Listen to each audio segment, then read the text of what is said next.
नमस्कार दोस्तों, कैसे हैं आप सब लोग। उम्मीद है आप सब अच्छे होंगे। आज हम आपके सामने लेकर आए हैं एक इम्पोर्टेंट टॉपिक। ये हो जाता है भारतीय राज्य व्यवस्था से संबंधित। इंडियन पॉलिटी हो जाती है और इसमें जो टॉपिक हैं ये सभी टॉपिक आपको देखने को मिल जाएंगे इन्हीं वीडियो में। हम जो है टॉपिक वाइज इनको करा देंगे। भारत का संवैधानिक विकास, संविधान के स्रोत, संविधान के भाग और इसके जितने भी जो हैं ये टॉपिक हैं ये सभी हम आपको कराने वाले हैं। सारे जो क्वेश्चन हैं वो इम्पोर्टेंट हैं, वन लाइनर की फॉर्म में दिए गए हैं और डिटेल जो है इनकी यहाँ पर बताई गई है।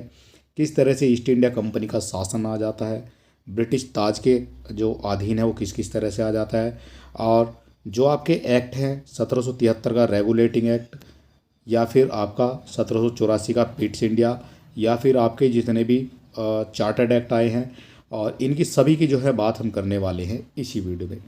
तो चलिए देर बिल्कुल नहीं करेंगे, शुरू करेंगे आज का हमारा इम्पोर्टेंट वीडियो।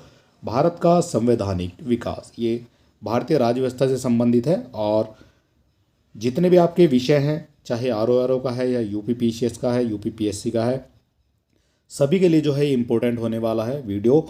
और ये वो क्वेश्चन है, ये वो डिटेल है जो आपकी सभी परीक्षाओं के लिए महत्वपूर्ण मानी जाएगी। तो चलिए देर बिल्कुल नहीं करेंगे, शुरू करेंगे आज का हमारा इम्पोर्टेंट वीडियो। और सबसे पहले जो हम बात करने वाले हैं भारत के संवैधानिक विकास के बारे में। एक एक चीज़ों को समझेंगे डिटेल वाइज, और फिर उसको जो है अगर आप नोट्स बनाना चाहते हैं तो बना सकते हैं, और अगर आप इसकी फ्री पीडीएफ पाना चाहते हैं तो आप हमारे टेलीग्राम चैनल से भी जुड़ सकते हैं। वहाँ पर जो है हम सभी वीडियो की फ्री पीडीएफ जो है प्रोवाइड कराते रहते हैं।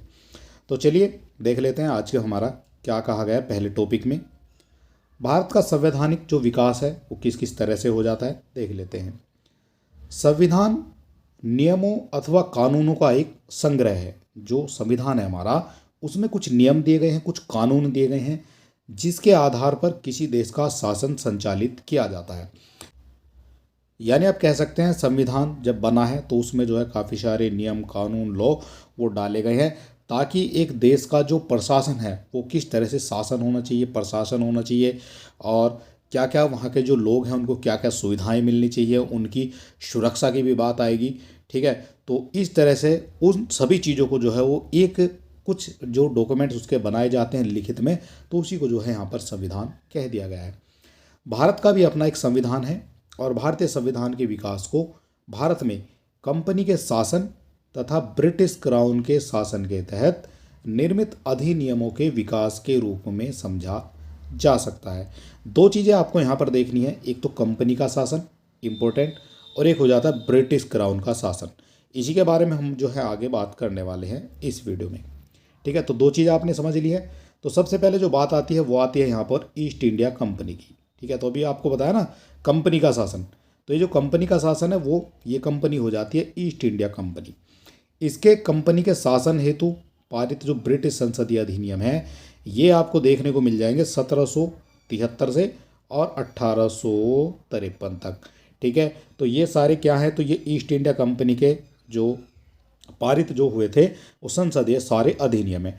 ये वो है, ये आप कह सकते हैं जो छोटे छोटे संविधान थे, छोटे छोटे नियम बनाए गए थे, तो ये सभी जो है यहाँ पर देखने को आपको मिल जाएंगे। तो सबसे पहले देखने को मिलेगा आपको रेगुलेटिंग एक्ट जो 1773 में आ जाता है। ठीक है, तो वनडे जो एग्ज़ाम होते हैं उन परीक्षाओं में पूछा जाता है आपको ईयर, लेकिन जो बड़े एग्ज़ाम होते हैं जैसे यूपीपीसीएस है, यूपीपीएससी है, तो उनमें जो है इनकी फिर ये डिटेल वाइज बात करते हैं। तो यहाँ पर हम इनकी डिटेल भी समझेंगे, फिलहाल हम देख लेते हैं शॉर्ट तरीके से। तो पिट्स इंडिया एक्ट आ जाता है आपका 1784 में। इसके बाद चार्टर्ड एक्ट आ जाता है, ये आ जाता है 1793 में। और चार्टर्ड एक्ट हमारे चार आए हैं। ठीक है, चार चार्टर्ड एक्ट हैं, और इन चारों को याद करने की ट्रिक है, पहला आपको याद करना है केवल 1793। इसके फिर 20 साल बाद आपको चला जाना है। ठीक है, तो 20 प्लस करेंगे तो 1813 आ जाता है। इसमें फिर से 20 साल बाद फिर संशोधन हुआ, तो फिर 20 साल ऐड करेंगे तो 13 से फिर 33 में जो एक संशोधन हो जाता है, और फिर 20 साल बाद जो है कुछ संशोधन किए गए हैं, तो उसके बाद ये फिर आ जाता है 1853 का। तो हर बार जो है 20 साल बाद जो है इसमें संशोधन हुए हैं, तो चार्टर्ड एक्ट आ जाता है 1793 में, और हर 20 साल के बाद जो है फिर उसमें चेंज होते चले गए हैं, और उसी को नाम दे दिया जाता है chartered act 1813, chartered act 1833, chartered act 1853। ये चीज़ आपने समझ ली है बड़े अच्छे तरीके से, ठीक है। तो ये क्या था, ये था आपका अब तक ईस्ट इंडिया कंपनी का शासन। इसके बाद दूसरी चीज़ हमने बताई थी आपको, जो हो जाती है ब्रिटिश ताज के शासनादेश, ये अधिनियम हो जाते हैं। और ये कब से पारित होते हैं, तो ये हो जाते हैं 1858 से। 1858 से ही क्यों पारित होते हैं, 57 में आपकी हो जाती है क्रांति। उस समय जो है कंपनी के शासन को काफ़ी नुकसान झेलना पड़ा है, ठीक है। और उसी वजह से जो है फिर ब्रिटिश ताज जो है उसके जो है अधीन जो है भारत आ जाता है। तो यहाँ पर सबसे पहले समझेंगे 1858 का भारत अधिनियम आ जाता है। इसके बाद फिर आ जाता है 1861 का जो भारत परिषद अधिनियम। यहाँ पर समझना है, सबसे पहले आया है भारत शासन अधिनियम, फिर आया है भारत परिषद अधिनियम। इसके बाद 1892 यानी लगभग 30 साल के बाद, लगभग 30 साल की बात करेंगे तो 30 साल के बाद आ जाता है आपका भारत परिषद अधिनियम 1892 का। उसके बाद 1909 में आ जाते हैं, तो 1909 में भारत परिषद अधिनियम आ जाता है 1909 में। और इसका जो नाम है, ये कई बार आपकी परीक्षाओं में पूछा जाता है, ये है मार्ले मिंटो एक्ट, ठीक है। तो ये कब आया था, ये आया था आपका 1809 में मार्ले मिंटो एक्ट। उसके फिर 10 साल बाद आया था 1919 में भारत शासन अधिनियम। इसका भी एक नाम था, इसका क्या नाम था, तो इसका नाम था आपका मॉन्टेग्यू चेम्सफोर्ड सुधार, ठीक है। तो ये भी आपने समझ लिया है, 1909 वाला लॉर्ड मिंटो का, 1919 वाला भारत शासन अधिनियम मॉन्टेग्यू चेम्सफोर्ड सुधार। इसके बाद जो सबसे ज़्यादा इंपॉर्टेंट है वो है आपका 1935 का भारत शासन अधिनियम, ठीक है। भारत शासन अधिनियम 1935 का हो जाता है। और इसके बाद आ जाता है सबसे लास्ट में, ये हो जाता है आपका 1947 का भारतीय स्वतंत्रता अधिनियम, जिसके तहत हमें जो है स्वतंत्रता मिल जाती है अंग्रेज़ों से। और उसी के दौरान भारत को जो है 2 पार्ट में डिवाइड भी कर दिया जाता है माउंटबेटन योजना के तहत, ठीक है। तो ये कब आ जाती है सब चीज़ें, तो ये सब चीज़ें आपको देखने को मिल जाएगी 1947 के भारतीय स्वतंत्रता अधिनियम के अंतर्गत, ठीक है। तो यहाँ तक आपने समझ लिया, 2 आपको मिल जाते हैं। एक आपने देखा है ईस्ट इंडिया कंपनी का शासन, एक आपने देख लिया ब्रिटिश ताज का शासन। यहाँ पर थोड़ा सा इनकी डिटेल भी समझनी पड़ेगी, क्योंकि इनके द्वारा जो है कुछ अमेंडमेंट हुए हैं, कुछ संशोधन किए गए हैं। क्या क्या संशोधन हुए हैं वो हम यहाँ पर जानने की कोशिश करेंगे। और यूपीपीसीएस है, आरओ है, लेखपाल है, बहुत सारी जितनी भी आपकी वैकेंसी है सभी में जो है इसी तरह की जो है डिटेल वाले क्वेश्चन आजकल पूछने का ट्रेंड ज़्यादा चल रहा है, ठीक है। तो चलिए देर नहीं करेंगे और शुरू कर लेते हैं। तो सबसे पहले बात करेंगे 1773 का, जब आ जाता है हमारा रेगुलेटिंग एक्ट, ठीक है। तो ये 1773 में आता है। और इस अधिनियम के द्वारा भारत में ईस्ट इंडिया कंपनी के शासन पर ब्रिटिश सरकार का नियंत्रण स्थापित हो जाता है। ईस्ट इंडिया कंपनी के शासन पर ब्रिटिश सरकार का जो नियंत्रण है वो स्थापित हो जाता है 1773 के रेगुलेटिंग एक्ट के द्वारा।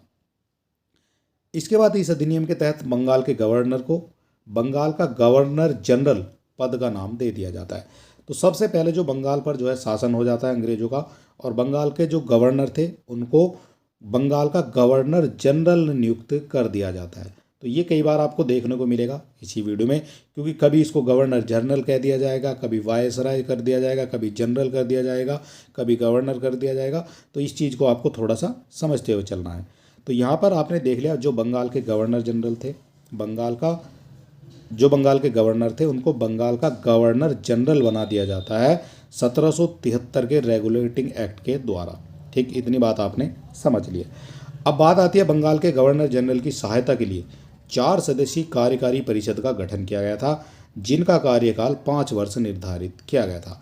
क्वेश्चन यहीं से आपका बन सकता है, जो बंगाल के गवर्नर जनरल के सहायता के लिए 4 सदस्यीय कार्यकारिणी परिषद का गठन किया गया था, उन सदस्यों का कार्यकाल कितना था, ठीक है। तो ये आप अगर समझ जाते हैं तो कि क्वेश्चन कहाँ से निकलते हैं, तो ये जो है आपके लिए काफ़ी बेनिफिट होने वाला है, ठीक है। तो आपको ये चीज़ें समझते हुए चलना है कि क्वेश्चन आपका कहाँ से बन सकता है। तो उनका जो कार्यकाल है यहाँ पर दिखाया गया है 5 वर्ष का हो जाता है। कितने जो मेंबर थे, तो वो हो जाते हैं 4 सदस्यीय कार्यकारिणी परिषद, ठीक है। चलिए आगे देख लेते हैं। इसके बाद हो जाता है इस व्यवस्था के तहत वारेन हेस्टिंग बंगाल का प्रथम गवर्नर जनरल। कौन बन जाता है, जो प्रथम गवर्नर जनरल बनता है बंगाल का, ये कौन बनता है, तो ये बनता है वारेन हेस्टिंग, ठीक है। तो वारेन हेस्टिंग को बंगाल का प्रथम गवर्नर जनरल नियुक्त कर दिया जाता है। और फ्रांसिस क्लेवरिंग, मॉनसन, वारवेल काउंसिल के सदस्य नियुक्त कर दिए जाते हैं।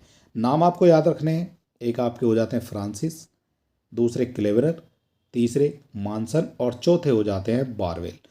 4 सदस्य हैं इनकी सदस्य कार्यकारिणी समिति में। ठीक है, तो ये आपको समझ लेना है।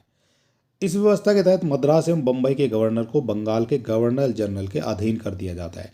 तो ये छोटे छोटे अमेंडमेंट होते चले आए हैं पहले से ही, और बाद में अब आकर जो है एक संविधान बन गया है हमारा 1950 में, और 1950 के बाद जो है वो अब तक चल रहा है संविधान, और उसमें काफ़ी अमेंडमेंट जो है अब भी चले आ रहे हैं। ठीक है, तो उसी तरह से जब ये चल रहा था कंपनी का शासन, तो उस समय भी जो है काफ़ी जो नियम बने हैं, काफ़ी कानून बने हैं, तो इस तरह से पहले से ही चलता आ रहा है।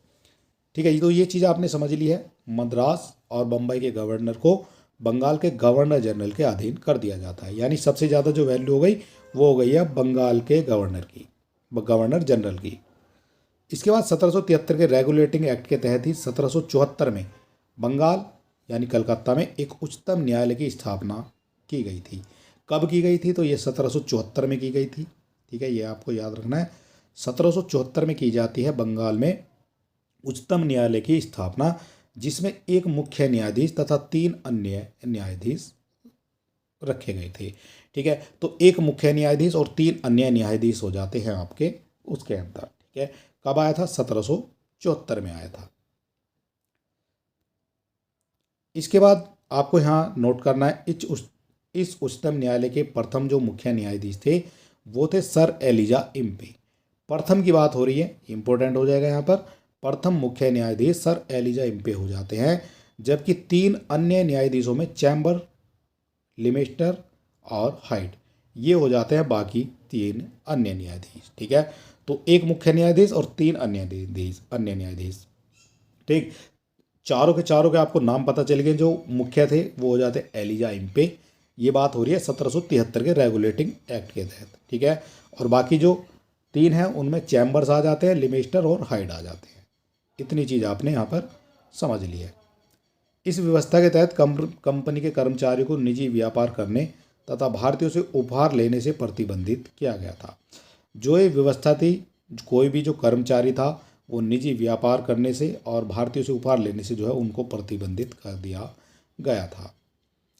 इस अधिनियम के तहत कंपनी द्वारा भारत की राजस्व, नागरिक और सैन्य संबंधी समस्त सूचनाएं ब्रिटिश सरकार को देना अनिवार्य कर दिया गया था। यानी किसी भी तरह की जो सूचनाएं हैं वो आपको जो है राजस्व की हो, चाहे नागरिक की हो, चाहे सैन्य संबंधी हो, सभी सूचनाएं आपको ब्रिटिश सरकार को देना अनिवार्य यहाँ पर कर दिया जाता है। उनकी देख रेख में जो है सब चीज़ होनी है। इसके बाद एक्ट ऑफ सेटलमेंट, ये आपने सुना होगा। एक्ट ऑफ सेटलमेंट आ जाता है 1781 में आ जाता है आपका एक्ट ऑफ सेटलमेंट। ठीक है, और इसमें क्या होता है, तो रेगुलेटिंग एक्ट में जो कमियां थी उनको दूर करने के लिए इस अधिनियम के तहत कलकत्ता में सरकार को बंगाल, बिहार, उड़ीसा के लिए भी विधि बनाने का अधिकार प्रदान कर दिया गया था। तो ये हम आपको पहले ही बता चुके हैं। जितने भी आपके एक्ट आए हैं उनमें कुछ ना कुछ संशोधन होते रहे हैं। जिस तरह से अब संविधान में हमारे संशोधन चलते हैं, तो यही थे आपके जो लिखित कानून वहाँ पर बनाए गए थे। ठीक है, तो एक तरह से कह सकते हो पुराने संविधान थे। ठीक है, जिनमें जो अमेंडमेंट चलते रहे हैं। तो यहाँ पर आपको समझना है, कलकत्ता की सरकार को बंगाल, बिहार और उड़ीसा के लिए भी विधि बनाने का अधिकार प्रदान कर दिया जाता है, ये एक्ट ऑफ सेटलमेंट के द्वारा। और ये कब आया था? ये आ जाता है 1781 में। ठीक है, इतनी चीज़ें आपको यहाँ पर समझनी है। अब बात आ जाती है आपकी 1784 का पिट्स इंडिया एक्ट। 1784 में आ जाता है पिट्स इंडिया। तो आपको इंपॉर्टेंट है, याद रखना है 1773 का और एक 1784 का। 1774 में उच्चतम न्यायालय की स्थापना हो जाती है आपकी कलकत्ता में। ठीक है, और उसके बाद जो है आ जाता है आपका 1784 का पिट्स इंडिया एक्ट। अब पिट्स इंडिया एक्ट के अंतर्गत क्या क्या काम हुए हैं उनको भी थोड़ा सा जानेंगे। तो इसके तहत भारत में कंपनी के कार्यों और प्रशासन पर ब्रिटिश सरकार का पूर्ण नियंत्रण हो जाता है। भारत में जो कंपनी के कार्यों पर और प्रशासन पर ब्रिटिश सरकार का जो है पूर्ण नियंत्रण आ जाता है 1784 के पिट्स इंडिया एक्ट के तहत। इसके द्वारा कंपनी के व्यापारिक और राजनीतिक कार्यों को एक दूसरे से अलग कर दिया जाता है। कंपनी के व्यापारिक और राजनीतिक कार्यों को एक दूसरे से अलग कर दिया जाता है, यानी व्यापारिक जो है अलग होगा और राजनीतिक कार्य जो है अलग कर दिया गया है। ठीक है। तो ये भी किया गया है 1784 के आपके पिट्स इंडिया एक्ट के अंतर्गत। भारत में कंपनी द्वारा शासित क्षेत्र को पहली बार ब्रिटिश आधिपत्य का क्षेत्र कहा गया, ये भी कहा गया था पहली बार। इसके बाद इस एक्ट के तहत भारत में द्वैत शासन की शुरुआत हुई। ये इंपॉर्टेंट क्वेश्चन यहाँ पर माना जाएगा आपका। आपसे पूछा जाता है द्वैत शासन की जो स्थापना है वो कब हो जाती है, तो ये हो जाती है जो 1784 का पिट्स इंडिया एक्ट आता है उसके अंतर्गत द्वैत शासन की स्थापना शुरू हो जाती है भारत में, ठीक है। और ये 1858 ईस्वी तक विद्यमान भी रहती है। कब तक? 1858 तक रहती है, 1784 में आने के बाद। कंपनी के वाणिज्य संबंधी मामलों की देखरेख के लिए निदेशक मंडल यानी बोर्ड ऑफ डायरेक्टर्स की अनुमति दी गई थी। ये थी आपकी कंपनी के वाणिज्य संबंधी मामलों की देखरेख करने के लिए। लेकिन राजनीतिक मामलों के लिए एक नियंत्रण बोर्ड यानी बोर्ड ऑफ कंट्रोल का गठन भी किया गया था, ठीक है। तो ये सारी चीज़ें जो है चलती आ रही हैं पहले से ही। इसके बाद यहाँ पर आ जाता है हमारा 1786 का अधिनियम। इस अधिनियम के द्वारा गवर्नर जनरल को विशेष परिस्थितियों में अपनी परिषद के निर्णय को निरस्त करने का अधिकार प्रदान किया गया था। यह है जो गवर्नर जनरल है हमारे, उनको विशेष परिस्थितियों में अपने परिषद के निर्णय को निरस्त करने का अधिकार प्रदान कर दिया जाता है। तो ये अमेंडमेंट हो रहे हैं, ठीक है, और ये अमेंडमेंट ही चलते रहेंगे 1947 तक। गवर्नर जनरल को प्रधान सेनापति की शक्तियाँ प्रदान की गई हैं और ये दोनों अधिकार सर्वप्रथम लॉर्ड कॉर्नवालिस ने प्राप्त कर लिए हैं, ठीक है। तो लॉर्ड कॉर्नवालिस ने प्राप्त किए थे। लॉर्ड कॉर्नवालिस इंपॉर्टेंट है आपकी परीक्षा के लिए, इनके बारे में भी हम डिटेल से बात करेंगे। और यहाँ पर जो है थोड़ा सा समझने वाली बात है, ये आ जाते हैं भारत के अंतिम गवर्नर जनरल और वायसराय। जो हो जाते हैं वो देख लेते हैं कौन कौन से आ जाते हैं। तो सबसे पहले जो यहाँ पर बात की गई है वो आ जाते हैं हमारे बंगाल के प्रथम। सबसे पहले बात करेंगे बंगाल की, ठीक है, उसके बाद आएंगे भारत के। तो पहले जो इनका शासन हुआ है वो बंगाल से स्टार्ट हुआ है। बंगाल के प्रथम गवर्नर जनरल बन जाते हैं रॉबर्ट क्लाइव। ये हो जाते हैं बंगाल के प्रथम, ठीक है। कब हो जाते हैं? 1758 से, और ये हो जाते हैं 1765 ईस्वी तक। कौन हो जाते हैं? रॉबर्ट क्लाइव, ठीक है। तो यहाँ पर आपने समझ लिया है। इनके बाद जो 1772 आ जाता है तो वॉरेन हेस्टिंग आ जाते हैं, बंगाल के अंतिम गवर्नर। यहाँ गवर्नर की बात हो रही है, वर्ड आपको याद रखें, गवर्नर की बात हो रही है, ठीक है। इसके बाद इन्हीं को 1774 में, ये 1774 आप देख रहे हैं, मैं थोड़ा सा इसको और छोटा सा कर देता हूँ। तो यहाँ पर 1784 में इनको जो है बंगाल का प्रथम गवर्नर जनरल बना दिया जाता है। क्या थे पहले? पहले थे केवल गवर्नर, ठीक है। अब इनको क्या बना दिया है? तो अब इनको बना दिया है गवर्नर जनरल। तो गवर्नर जनरल बनने की जो शुरुआत है वो हुई है वॉरेन हेस्टिंग से, ठीक है। बंगाल के बन जाते हैं 1774 में बन जाते हैं। इतनी चीज़ आपने समझ लिया। इसके बाद जो नंबर आता है वो आता है आपका लॉर्ड विलियम बेंटिंक का। लॉर्ड विलियम बेंटिंक है और ये 1834 से भारत के जो प्रथम गवर्नर जनरल हैं, ठीक है। तो ये गवर्नर जनरल हैं लेकिन ये बंगाल के हैं, समझना है आपको। यहाँ पर बंगाल के गवर्नर जनरल हैं और यहाँ पर ये हो जाते हैं भारत के जो है प्रथम गवर्नर जनरल। यहाँ काफ़ी कन्फ्यूजन जो है देखने को आपको मिल सकता है और इसी चीज़ों को जो है आपको समझते हुए चलना है, ठीक है।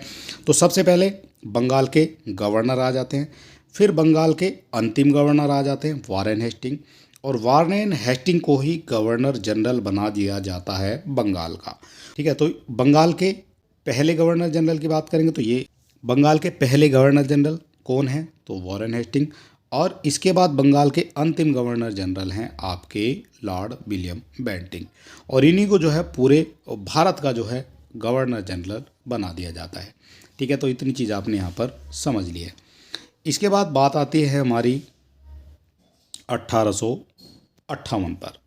तो 1856 में कंपनी द्वारा नियुक्त भारत का जो अंतिम गवर्नर जनरल है, पूरे भारत में चल रहा है, और पूरे भारत में जो अंतिम गवर्नर जनरल है वो हो जाते हैं लॉर्ड कैनिंग, ठीक है। और अब इस पद को समाप्त कर दिया जाता है। जो गवर्नर जनरल थे इस पद को 1856 से 58 में समाप्त कर दिया गया। 1857 का जो है आपका प्रथम स्वतंत्रता संग्राम हो जाता है, उस समय जो है गवर्नर जनरल था उसके पद को जो है समाप्त कर दिया जाता है। और उसके बाद शुरुआत हो जाती है आपकी 1858 में भारत के प्रथम वायसराय की। तो भारत के जो प्रथम वायसराय हैं वो कौन बन जाते हैं, तो ये बन जाते हैं लॉर्ड कैनिंग। ठीक है, सारी चीज़ें आपको यहाँ पर समझते हुए चलना है। इसके बाद भारत के अंतिम जो वायसराय बने हैं, अब यहाँ वायसराय शुरू हो गया 1858 से, और अब 1947 की बात है, तो 1947 में भारत के जो अंतिम वायसराय हैं ये बन जाते हैं लॉर्ड माउंटबेटन। और इन्हीं के जो है शासनकाल में भारत का जो है विभाजन हो जाता है। यहाँ पर दिखाया गया लॉर्ड माउंटबेटन, और अगस्त 1947 और जून 1948 में स्वतंत्र भारत के प्रथम गवर्नर जनरल बना दिए जाते हैं। फिर से भारत के जो है गवर्नर जनरल बना दिए जाते हैं लॉर्ड माउंटबेटन। तो ये किसके हैं, स्वतंत्र भारत के हैं। ठीक है, और यहीं से एक क्वेश्चन आपका और बनता है, स्वतंत्र भारत के, ये आपसे पूछा गया है, स्वतंत्र भारत के प्रथम और अंतिम गवर्नर जनरल कौन थे। तो स्वतंत्र भारत के प्रथम और अंतिम गवर्नर जनरल बन जाते हैं जो हमारे भारतीय थे, तो वो हो जाते हैं सी राजगोपालाचारी। ठीक है, तो इतनी चीज़ आपको यहाँ पर समझते हुए चलना है। ये चीज़ आपने देखी है। अब हम देखेंगे चार्टर्ड एक्ट। आपके जो 4 चार्टर्ड एक्ट आए हैं 1793 से यहाँ पर ये शुरू हो जाते हैं। हर 20 वर्ष में जो है इनका एक कार्यकाल बढ़ा दिया जाता है। ठीक है, ये भी आपको याद रखना है। तो इस अधिनियम के तहत कंपनी के अधिकार को 20 वर्ष के लिए बढ़ा दिया जाता है। 20 वर्ष के लिए बढ़ा दिया गया है। और फिर आ जाता है आपका 1813 का चार्टर्ड एक्ट। 1813 के चार्टर्ड एक्ट के द्वारा इसके तहत कंपनी के भारतीय व्यापार के एकाधिकार को समाप्त कर दिया जाता है। जो भारतीय व्यापार का एकाधिकार है उसको समाप्त कर दिया जाता है, और कंपनी को चीन से व्यापार का तथा कंपनी का भारत में चाय के व्यापार का एकाधिकार जारी रहा है। सभी जो व्यापार है के एकाधिकार थे वो खत्म कर दिए जाते हैं, और केवल चीन से व्यापार और भारत में चाय के व्यापार का एकाधिकार यहाँ पर जारी रहता है 1813 के चार्टर्ड एक्ट के द्वारा। इस अधिनियम के तहत भारत में शिक्षा के विकास एवं विस्तार के लिए 1 लाख रुपए प्रतिवर्ष खर्च करने की बात भी कही गई थी। यहाँ से ये क्वेश्चन आपका इंपॉर्टेंट बन जाएगा, क्योंकि वो कौन सा अधिनियम है जिसके तहत भारत में शिक्षा पर 1 लाख रुपए प्रतिवर्ष खर्च करने की व्यवस्था की गई है। तो ये बन जाता है 1813 का जो चार्टर्ड एक्ट हमारा आ जाता है।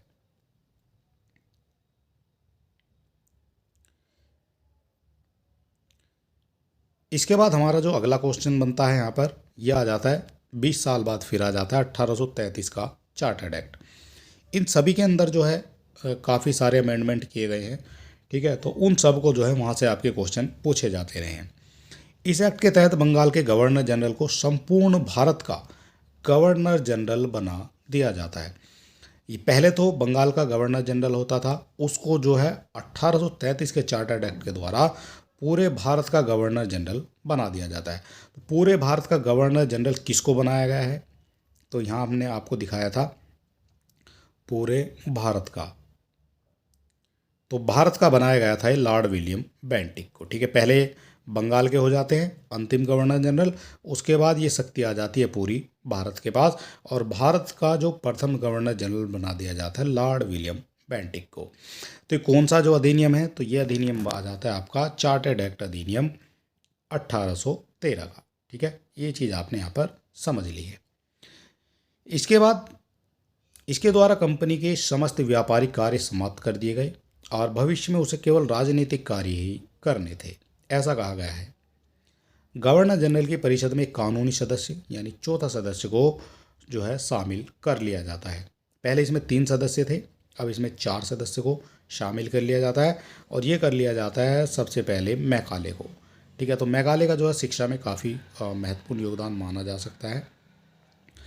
और इस एक्ट के तहत सह परिषद गवर्नर जनरल को पूरे भारत के लिए कानून बनाने का अधिकार प्रदान कर दिया जाता है। इसके बाद इसी एक्ट में नियुक्ति के लिए योग्यता संबंधी जो मापदंड है वो अपनाकर भेदभाव को समाप्त कर दिया गया। ठीक है, सभी को बराबरी का हक दे दिया जाता है, और मानदंड जो है योग्यता संबंधी मानदंड जो है वहाँ पर बना दिए जाते हैं। इसके बाद चार्टर्ड एक्ट की धारा 87 के अनुसार कोई भी भारतीय केवल धर्म, जन्म स्थान, वंश और वर्ण के आधार पर सरकारी सेवा के लिए अयोग्य नहीं समझा जा सकता, ऐसा कहा गया था 1833 के चार्टर्ड एक्ट में। 1833 के चार्टर्ड एक्ट के तहत दास प्रथा को कानून के खिलाफ घोषित किया गया और 1843 में इसे कानून बनाकर समाप्त कर दिया गया। कब समाप्त किया गया है आपका दास प्रथा को? तो 1843 में दास प्रथा को समाप्त कर दिया जाता है। इसके बाद हमारा आगे आ जाता है 1853 का जो चार्टर्ड एक्ट है, ठीक है। तो 1853 का आ जाता है और इसके द्वारा कार्यपालिका तथा विधायी शक्ति को पृथक करने की व्यवस्था की गई है। यानी कार्यपालिका की जो शक्तियाँ उसको अलग कर दिया जाएगा, जो विधायी शक्तियाँ हैं उनको जो है अलग कर दिया जाएगा। विधि निर्माण हेतु इस व्यवस्था के तहत भारतवर्ष के लिए एक पृथक विधान परिषद की स्थापना भी की गई है। विधि निर्माण हेतु इस व्यवस्था के तहत भारतवर्ष के लिए एक प्रथम विधान परिषद की स्थापना की गई थी 1853 के चार्टर्ड एक्ट के द्वारा। और इसी के द्वारा 1853 के चार्टर्ड एक्ट के तहत सिविल सेवकों की भर्ती और चयन हेतु खुली प्रतियोगिताओं का शुभारंभ भी कर दिया जाता है। ये भी कब किया गया? तो 1853 में कर दिया जाता है। इसके बाद हमारा आ जाता है 1858 का भारत शासन अधिनियम, ठीक है। 1857 में की जो क्रांति है वो हो जाती है भारत का प्रथम स्वतंत्रता संग्राम। उसके बाद आ जाता है 1858 में भारत शासन अधिनियम और इसके तहत जो है जो 1857 के प्रथम स्वतंत्रता संग्राम के उपरांत ब्रिटिश सरकार द्वारा 1858 में भारत शासन अधिनियम जो है ये पारित कर दिया जाता है और इस अधिनियम को act for the better government of India के नाम से भी जाना जाता है। यानी 1857 में जिन कमियों की वजह से स्वतंत्रता संग्राम हुआ था, जो कमियां रही हैं उसके लिए और बेस्ट करने के लिए, यानी उसको जो है इंडिया के लिए कुछ अच्छा करने के लिए जो है फिर इस एक्ट को यहाँ पर लाया गया है 1858 के भारत शासन अधिनियम को। इसका नाम दे दिया जाता है act for the better government of India, ठीक है। ये हो जाता है। इस अधिनियम द्वारा कंपनी के शासन को समाप्त कर दिया जाता है और भारत के शासन को ब्रिटिश ताज के अधीन यहाँ पर कर दिया जाता है। इसके बाद 1784 के पीट्स इंडिया एक्ट द्वारा लागू द्वैध शासन प्रणाली को भी यहाँ पर समाप्त कर दिया गया है।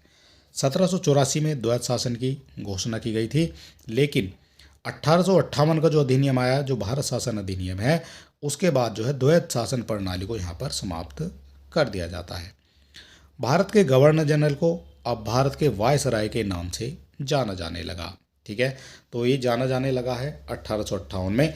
1858 से पहले गवर्नर जनरल हुआ करते थे भारत के, उसके बाद भारत के वायसराय यहाँ पर कहना उनको शुरू कर दिया जाता है। यानी गवर्नर जनरल के पद को जो है समाप्त कर दिया जाता है 1858 में। इसके बाद भारत में ब्रिटिश क्राउन का जो ताज के जो अधीन था प्रत्यक्ष प्रतिनिधि यहाँ पर होता था। लॉर्ड कैनिंग भारत का प्रथम वायसराय बना था, ये भी आपको याद रखने। भारत का प्रथम वायसराय कौन था? तो लॉर्ड कैनिंग हो जाता है भारत का प्रथम वायसराय। 1858 के भारत शासन अधिनियम द्वारा भारत के राज सचिव पद का जो है सृजन यहाँ पर किया जाता है। इसके बाद जिसमें भारतीय प्रशासन पर संपूर्ण नियंत्रण की जो शक्ति है वो निहित हो जाती है। इसके बाद हमारा आ जाता है 1861 का भारत परिषद अधिनियम, ठीक है। तो यहाँ पर समझेंगे 1861 के भारत परिषद अधिनियम को। इसके तहत कानून बनाने की प्रक्रिया में भारतीय प्रतिनिधियों को शामिल करने की शुरुआत कर दी जाती है। तो ये अमेंडमेंट होते रहे हैं पहले से ही, ठीक है। तो छोटे छोटे टुकड़ों में जो है अधिनियम बनते गए और इनमें जो है संविधान, इनमें जो है संशोधन फिर होते चले गए। तो ये एक संविधान, एक संशोधन हो जाता है, अमेंडमेंट हो जाता है 1861 का भारत परिषद अधिनियम के तहत। इसमें जो है भारतीय जो प्रतिनिधि थे उनको शामिल करने की शुरुआत यहाँ पर कर ली जाती है। और 1862 में लॉर्ड कैनिंग द्वारा 3 भारतीयों को इसमें बनारस के राजा हो जाते हैं, पटियाला के महाराजा और सर दिनकर राव को विधान परिषद में मनोनीत कर लिया जाता है। ये कब की बात है? तो ये बात है आपकी 1862 की। पहली बार 3 भारतीयों को जो है विधान परिषद में मनोनीत कर लिया जाता है। वायसराय को आपातकाल में विधान परिषद की सलाह के बिना ही अध्यादेश जारी करने की अनुमति प्रदान कर दी जाती है और इसकी जो अवधि है वो हो जाती है 6 माह की।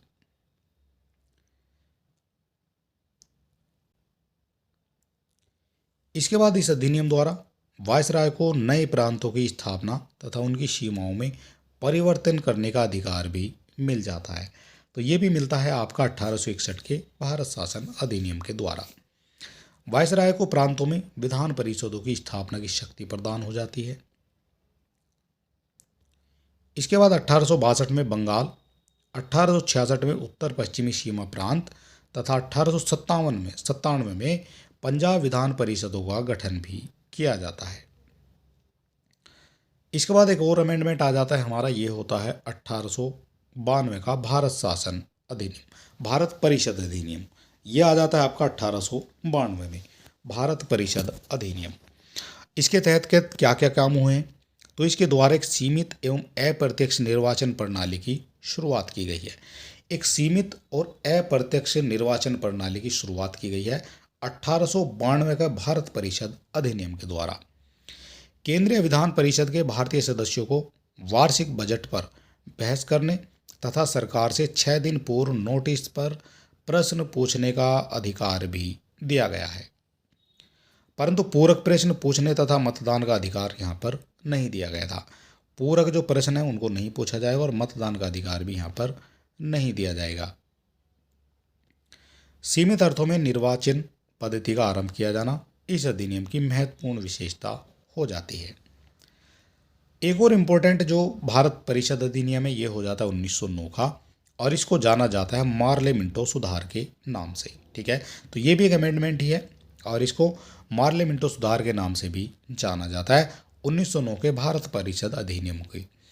लॉर्ड मिंटो तत्कालीन वायसराय तथा जॉन मार्ले राज्य सचिव थे। ठीक है, उस समय इस अधिनियम के द्वारा भारतीयों को विधि निर्माण और प्रशासन दोनों में प्रतिनिधित्व प्रदान कर दिया जाता है। विधि निर्माण और प्रशासन दोनों में प्रतिनिधित्व प्रदान कर दिया जाता है 1909 के भारत परिषद अधिनियम के द्वारा।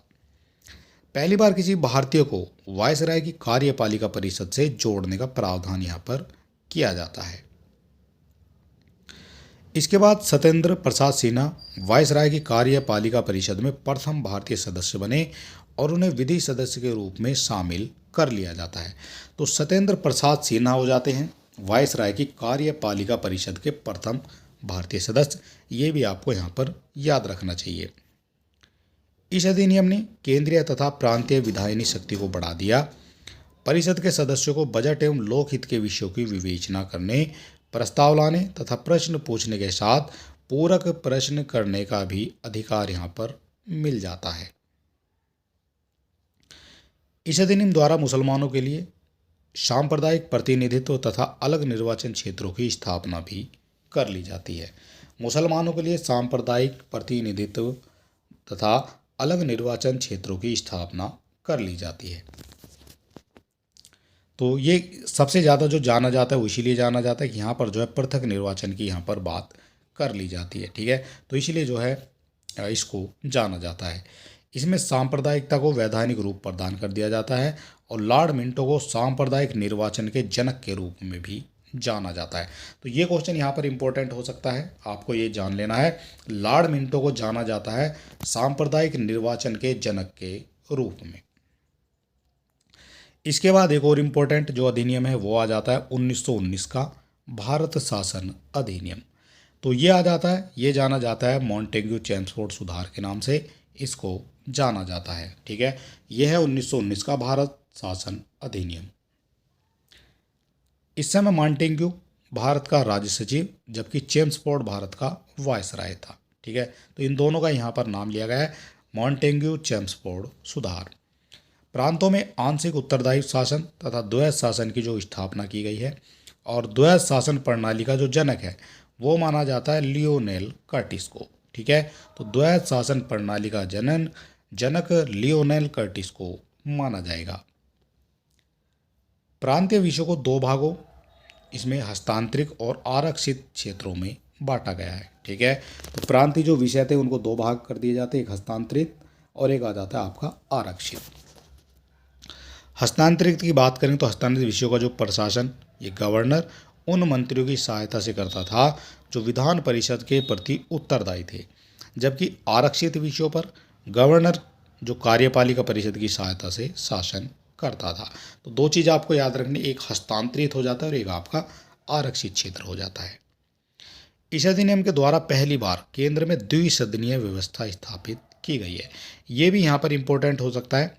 कौन सा अधिनियम है जिसके तहत केंद्र में द्विसदनीय व्यवस्था स्थापित कर दी जाती है?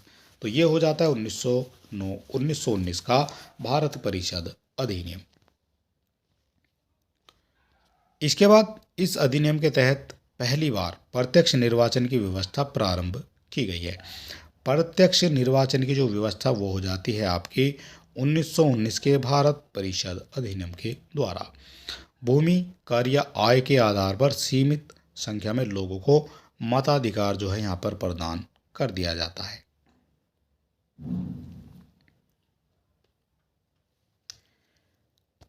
इसके बाद सांप्रदायिक आधार पर सिखों, भारतीय ईसाइयों, आंग्ल भारतीयों और यूरोपियों के लिए भी अलग निर्वाचन के सिद्धांत को यहाँ पर लागू कर दिया जाता है 1919 में।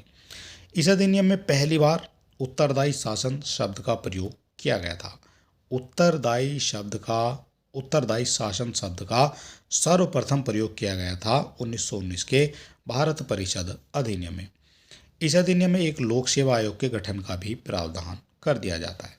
लोक सेवा आयोग यानी यूपीएससी का जो है यहाँ पर प्रावधान आपका कर लिया जाता है। ठीक है। इसके बाद वर्ष 1926 में ली आयोग की सिफारिश पर केंद्रीय लोक सेवा आयोग का गठन भी कर दिया जाता है। ये किया जाता है 1926 में ली आयोग की सिफारिश पर केंद्रीय लोक सेवा आयोग का गठन कर दिया जाता है। इसके अंतर्गत एक वैधानिक आयोग के गठन का प्रावधान किया गया, जिसे 10 वर्ष बाद जांच करने के पश्चात अपनी रिपोर्ट प्रस्तुत करनी थी। इसके बाद आ जाता है हमारा 1935 का भारत शासन अधिनियम। ठीक है। अब तक भारत परिषद अधिनियम चल रहे थे, अब ये आ जाता है भारत शासन अधिनियम। इसके बारे में यह एक विस्तृत दस्तावेज था जिसमें 321 अनुच्छेद और 10 अनुसूचियाँ थी।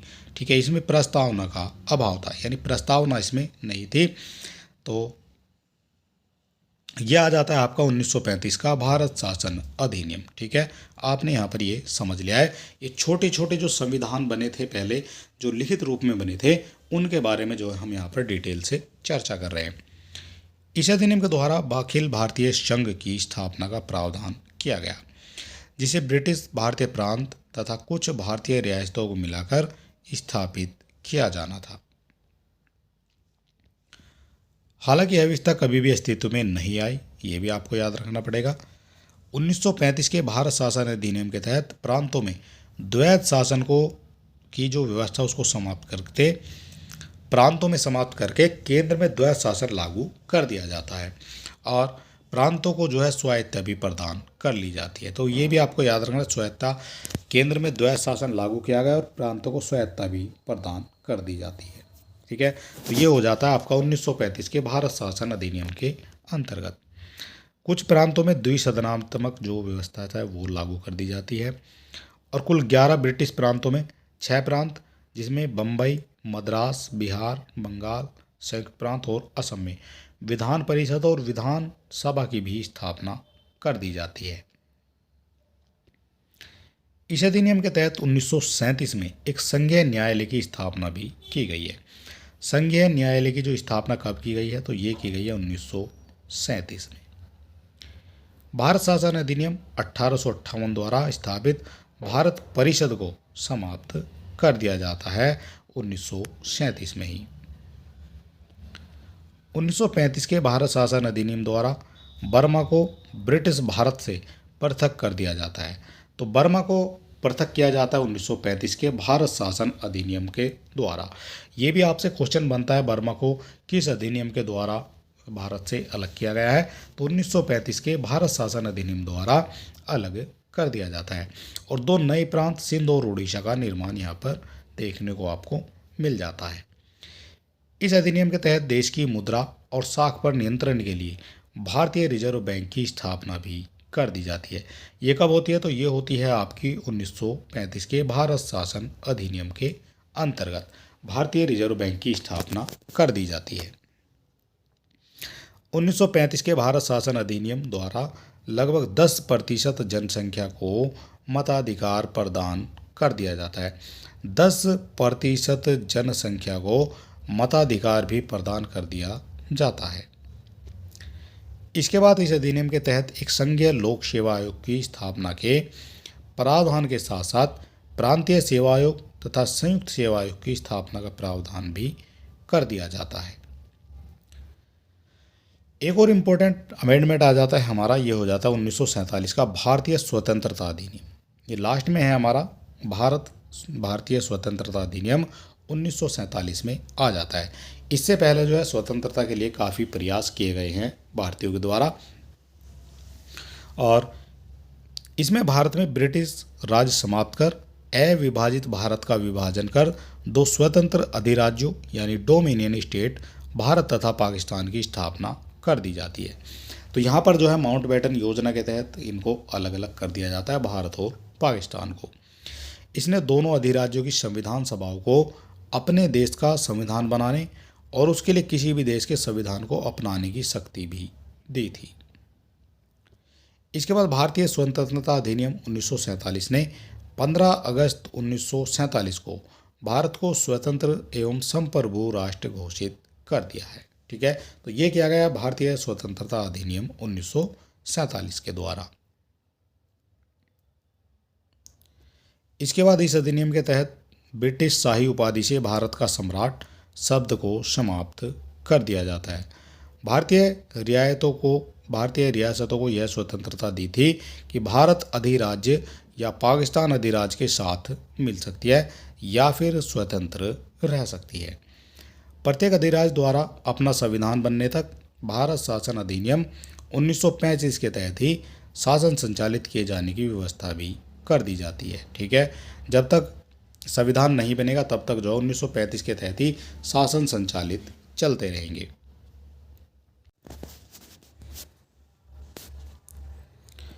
इसके बाद हमारा आ जाता है संविधान का निर्माण।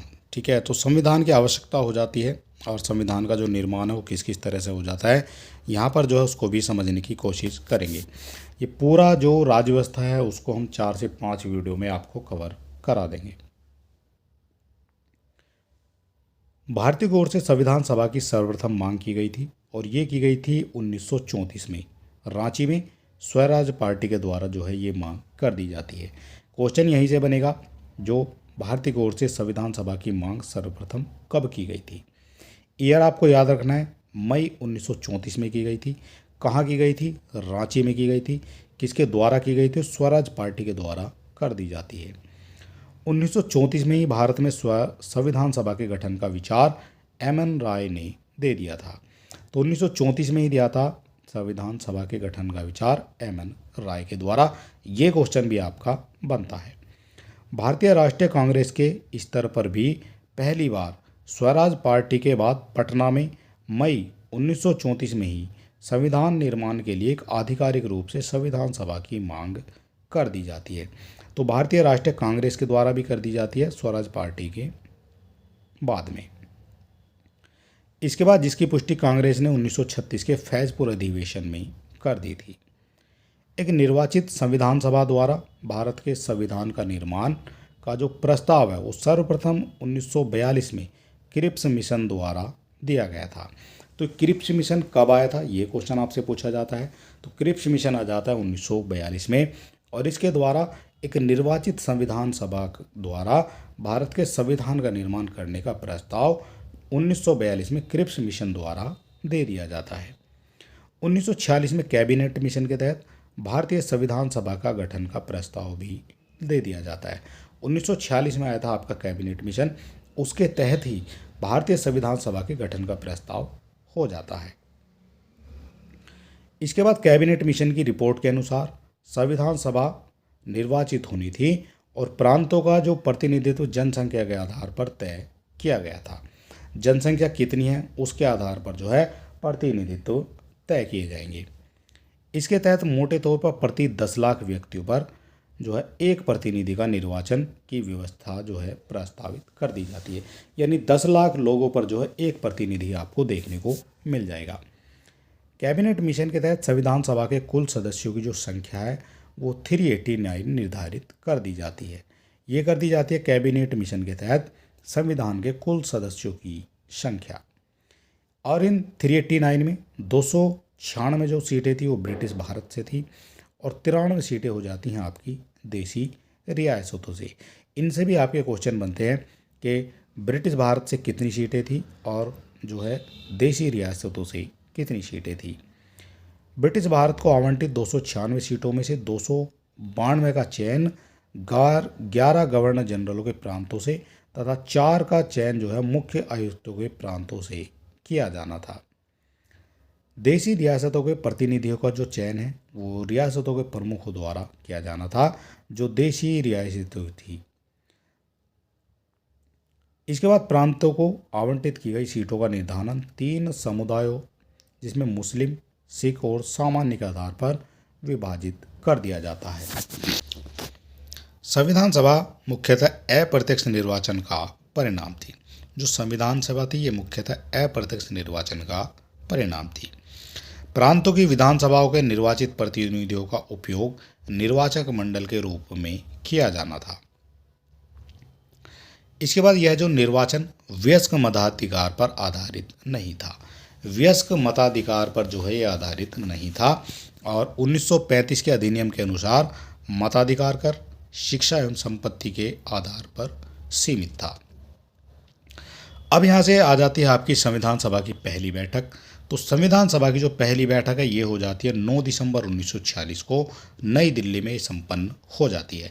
यहाँ से कई बार आपकी परीक्षाओं में क्वेश्चन बनते हैं संविधान सभा की पहली बैठक कब हो जाती है और कहाँ हो जाती है। तो 9 दिसंबर 1946 को हो जाती है नई दिल्ली में। इसके बाद इस बैठक का जो मुस्लिम लीग ने बहिष्कार करते हुए अलग पाकिस्तान और अलग संविधान की मांग भी कर दी थी।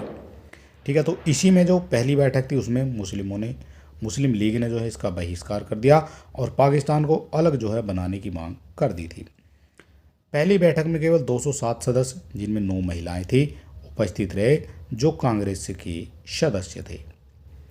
देशी रियासतों की बात करेंगे तो इनमें हैदराबाद ने संविधान सभा की पहली बैठक में भाग नहीं लिया था। हैदराबाद ने नहीं लिया था पहली बैठक में भाग। इसके बाद सबसे वरिष्ठ जो सदस्य थे उस समय तो वो थे डॉक्टर सच्चिदानंद सिन्हा। इनको संविधान सभा का प्रथम बैठक का अस्थायी अध्यक्ष चुन लिया जाता है। जब तक कोई स्थायी अध्यक्ष नहीं मिल जाता है तब तक जो है अस्थायी अध्यक्ष रहेंगे डॉक्टर सच्चिदानंद सिन्हा। किस तरह से इनका जो है निर्वाचन किया गया था तो इनको अध्यक्ष बनाया गया था। इनकी वरिष्ठ जो है ये सबसे जो ज़्यादा उम्र के जो सदस्य थे जो सबसे वरिष्ठ थे इस वजह से जो है इनका चुनाव कर दिया जाता है। 11 दिसंबर 1946 को डॉक्टर राजेंद्र प्रसाद को संविधान सभा का स्थायी अध्यक्ष चुन लिया जाता है और HC मुखर्जी को उपाध्यक्ष और BN राव को संविधान सभा का संवैधानिक सलाहकार नियुक्त कर दिया जाता है। ये BN राव हैं, इनसे आपके क्वेश्चन पूछे जाते हैं। संवैधानिक सलाहकार जो है इनको नियुक्त कर दिया जाता है। इसके बाद 13 दिसंबर 1946 को जवाहरलाल नेहरू ने संविधान सभा में उद्देश्य प्रस्ताव को पेश कर दिया। कब किया गया है उद्देश्य प्रस्ताव पास? तो ये किया गया पेश किया गया है 13 दिसंबर 1946 को। किसके द्वारा किया गया है? तो जवाहरलाल नेहरू के द्वारा किया गया है और 22 जनवरी 1947 को सर्वसम्मति से संविधान सभा द्वारा इसको स्वीकार भी कर लिया जाता है। 22 जनवरी 1947 को इसको स्वीकार कर लिया जाता है और 13 दिसंबर 1946 को ये पेश किया जाता है। इसके बाद संविधान निर्माण के लिए संविधान सभा द्वारा विभिन्न समितियों का गठन किया गया था। जो विभिन्न समितियां हैं संविधान सभा के लिए उनका गठन किया गया था। कौन कौन सी वो समितियां हैं, कौन कौन क्या क्या काम करेगा, वो सब जो है उस समिति में बताया गया है। तो ये हो जाती हैं संविधान सभा की जो प्रमुख समितियां हैं और उनके अध्यक्ष। तो किस किस तरह से जो है यहाँ पर काम स्टार्ट हो गया है संविधान बनाने का देख लेते हैं। तो एक तरफ आपकी समितियां हैं, दूसरी तरफ आपके अध्यक्ष। तो सबसे पहले आ जाती है जो संघ शक्ति समिति। तो संघ शक्ति समिति के जो अध्यक्ष हैं वो हो जाते हैं जवाहरलाल नेहरू। संघीय संविधान समिति, इसके भी अध्यक्ष हो जाते हैं जवाहरलाल नेहरू। प्रांतीय संविधान समिति, इसके अध्यक्ष हो जाते हैं सरदार वल्लभ भाई पटेल। प्रारूप समिति इम्पोर्टेंट हो जाती है, डॉक्टर भीमराव अंबेडकर जो है इसके अध्यक्ष हो जाते हैं। मौलिक अधिकारों और अल्पसंख्यकों संबंधी जो परामर्श की समिति, तो ये हो जाते हैं सरदार वल्लभ भाई पटेल इसके अध्यक्ष हो जाते हैं। इसके बाद मौलिक अधिकार उप समिति JB कृपलानी हो जाते हैं। अल्पसंख्यक उप समिति, इसके अध्यक्ष हो जाते हैं HC मुखर्जी। इसके अलावा प्रक्रिया विषयक नियमों संबंधी जो समिति है वो राजेंद्र प्रसाद हो जाते हैं। राज्यों के लिए समिति के लिए फिर से जो है जवाहरलाल नेहरू को अध्यक्ष बना दिया जाता है। संचालन समिति की बात करेंगे तो राजेंद्र प्रसाद हो जाते हैं।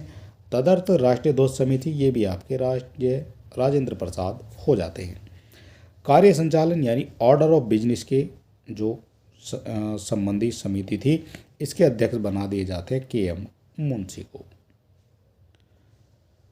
इसके बाद आ जाता है 29 अगस्त 1947 को एक संकल्प पारित करके प्रारूप समिति का गठन कर दिया जाता है। तो प्रारूप समिति के जो अध्यक्ष हैं वो बन जाते हैं यहाँ पर डॉक्टर भीमराव अंबेडकर। प्रारूप समिति का जो कार्य है संवैधानिक सलाहकार BN राव द्वारा तैयार किए गए संविधान के प्रारूप पर विचार विमर्श करना था। जो प्रारूप बनेगा उस पर जो विचार विमर्श करना था, ये प्रारूप समिति का कार्य। प्रारूप समिति ने 21 फरवरी 1948 को संविधान सभा को अपनी रिपोर्ट पेश कर दी थी। इसके बाद जो प्रारूप समिति है उसमें आपके कुल 7 सदस्य देखने को मिल जाएंगे। 7 सदस्य केवल यहाँ पर हो जाते हैं। उन 7 सदस्यों में कौन कौन हो जाते हैं, नाम आपको इनके याद रखने जरूरी है। कभी कभी मैचिंग के लिए या फिर सुमेलित के लिए यहाँ पर इसके क्वेश्चन आपका आ जाता है। तो डॉक्टर भीमराव अंबेडकर ये अध्यक्ष हो जाते हैं प्रारूप समिति के। सदस्यों की बात करेंगे तो सबसे पहले आपके N गोपाल स्वामी अयंगर हो जाते हैं। अल्लादी कृष्ण स्वामी हो जाते हैं। डॉक्टर KM मुंशी हो जाते हैं। सैयद मोहम्मद सादुल्ला हो जाते हैं। और इसके अलावा N माधव राय, इन्होंने BL मित्रा का स्थान लिया, जिन्होंने स्वास्थ्य कारणों से त्यागपत्र दे दिया था प्रारूप समिति से। उसी तरह से TT कृष्णमाचारी 1948 में DP खेतान की मृत्यु के बाद उन्होंने जगह बना ली थी। तो कौन हो जाते हैं, N माधव राय हो जाते हैं और एक आपके TT कृष्णमाचारी हो जाते हैं। यहाँ पर समझना है आपको, संविधान सभा का जो प्रथम वाचन 4 से 9 नवंबर 1948 तक, दूसरा वाचन 15 नवंबर 1948 से 17 अक्टूबर 1949 तक, और तीसरा वाचन आपका 17 से 26 नवंबर 1949 तक चला था। इसके बाद भारतीय संविधान के निर्माण और उसके अंगीकृत होने तक कुल 11 अधिवेशन, कुल अवधि 165 दिन हुए थे, जिनमें से 114 दिन संविधान प्रारूप पर विचार किया गया था। जिनमें से 114 दिन संविधान के प्रारूप पर विचार कर लिया जाता है। 11वें अधिवेशन के अंतिम दिन 26 नवंबर 1949 को संविधान सभा द्वारा संविधान को अंगीकृत कर लिया जाता है। ये बात है आपकी 11वें अधिवेशन के अंतिम दिन 26 नवंबर 1949 को संविधान सभा द्वारा संविधान को अंगीकृत कर लिया जाता है। इसके बाद संविधान के कुल जो 16 अनुच्छेदों को 26 नवंबर 1949 को लागू कर दिया। पूरे जो संविधान है उसको लागू नहीं किया गया था जो है 26 नवंबर को, लेकिन 26 नवंबर को 16 अनुच्छेदों को जो है लागू कर लिया जाता है, जबकि शेष को 26 जनवरी 1950 को लागू किया गया था। तो संविधान को जो लागू किया गया था 16 अनुच्छेदों को लागू कर दिया जाता है आपका 26 नवंबर में। इसके बाद पूर्ण रूप से अगर बात करेंगे संविधान को लागू किया गया पूर्ण रूप से, तो पूर्ण रूप से जो है ये 26 जनवरी 1950 को लागू कर दिया जाता है। संविधान सभा में महिला सदस्यों की जो संख्या थी वो थी 15। ठीक है, पूरी संविधान सभा में 15 महिलाएं भी थी। अन्य में बात करेंगे संविधान सभा में जो शामिल महिलाएं थी, उन सदस्यों में विजय लक्ष्मी पंडित, सुचेता कृपलानी जो उत्तर प्रदेश की पहली महिला मुख्यमंत्री भी रही हैं, मालती चौधरी, सरोजिनी नायडू उत्तर प्रदेश की पहली राज्यपाल रही हैं जो महिला राज्यपाल है, हंसा मेहता, राजकुमारी, अमृत कौर, पूर्णिमा बनर्जी, रेणुका राय, कमला चौधरी, लीला राय, बेगम एजाज रसूल, अम्मू स्वामीनाथन, जी दुर्गाबाई, दक्षिणी वेलादुन और एनी मैस्करीन। तो ये सभी हो जाती हैं संविधान में 15 महिलाएं। इसके अलावा 24 जनवरी 1950 को डॉक्टर राजेंद्र प्रसाद को भारत का प्रथम राष्ट्रपति बना दिया जाता है। तो 24 जनवरी को 26 जनवरी को पूर्ण रूप से लागू हो जाता है संविधान, लेकिन उससे 2 दिन पहले जो है एक मीटिंग होती है, एक बैठक होती है, और इस बैठक में 24 जनवरी 1950 को डॉक्टर राजेंद्र प्रसाद को भारत का प्रथम राष्ट्रपति चुन लिया जाता है। संविधान सभा द्वारा 22 जुलाई 1947 को राष्ट्रीय ध्वज, 24 जनवरी 1950 को राष्ट्रीय गीत और राष्ट्रगान को जो है अपना लिया जाता है। इनकी डेट आपसे पूछी गई है कई बार।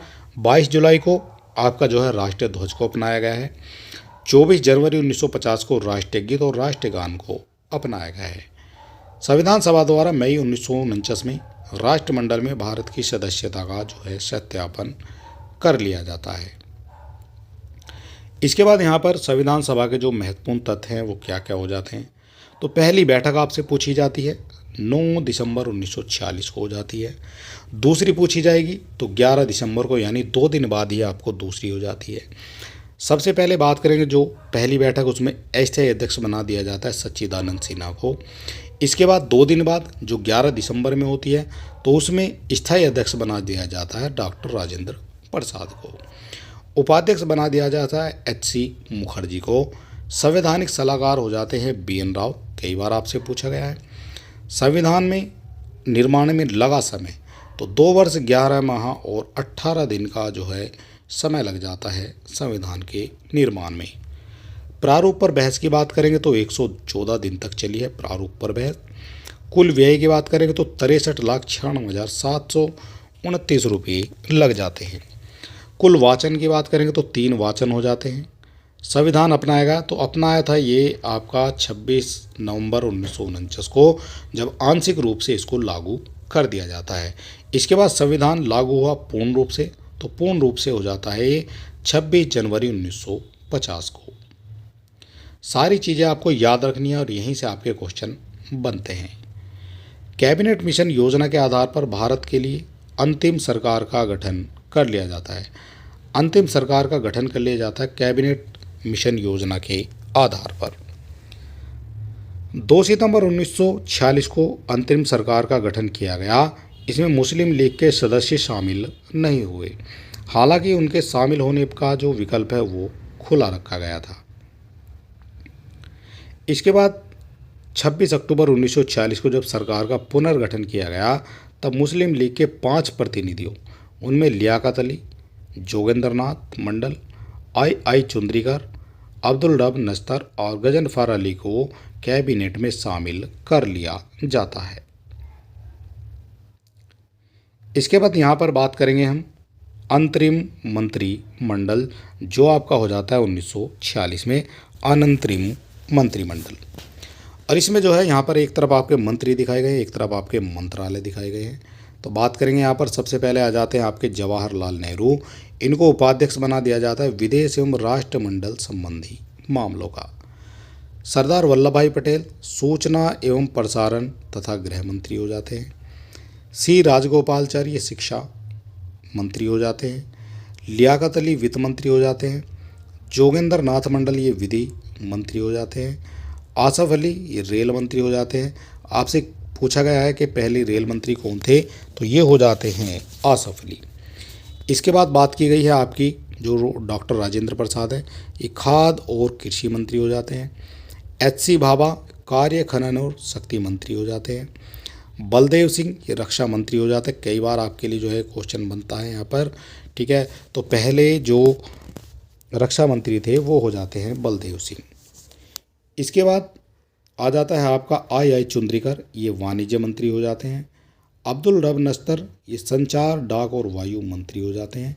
गजनफर अली खां ये स्वास्थ्य मंत्री हो जाएंगे। और जगजीवन राम जो है ये श्रम मंत्री माने जाते हैं भारत के पहले। और यहाँ बात करेंगे रियासतों को सरदार पटेल के नेतृत्व में भारत संघ में शामिल किया गया। हैदराबाद रियासत को पुलिस कार्रवाई के द्वारा जो है मिलाया गया था। जूनागढ़ रियासत को जनमत संग्रह के आधार पर, और जम्मू और कश्मीर रियासत को विलय पत्र के पर हस्ताक्षर द्वारा भारत में शामिल कर लिया जाता है। तो आज का जो ये हमारा टॉपिक था ये आपने देख लिया है। कल हम आपको कराएंगे भारत के संविधान के स्रोत और भी जो है टॉपिक जो है हम वहाँ पर ले लेंगे। वीडियो आपको कैसा लगा ये आप हमें लिख सकते हैं कमेंट बॉक्स में। किसी तरह की सुधार की अगर गुंजाइश आपको नज़र आती है तो वो भी आप हमें कमेंट बॉक्स में लिख सकते हैं। और अगर अभी तक आपने हमारे चैनल को सब्सक्राइब नहीं किया है तो आप सब्सक्राइब भी कर सकते हैं और वीडियो को अपने दोस्तों में भी शेयर कर सकते हैं। तो चलिए दोस्तों, मिलते हैं नेक्स्ट वीडियो में। तब तक के लिए नमस्कार, जय हिंद।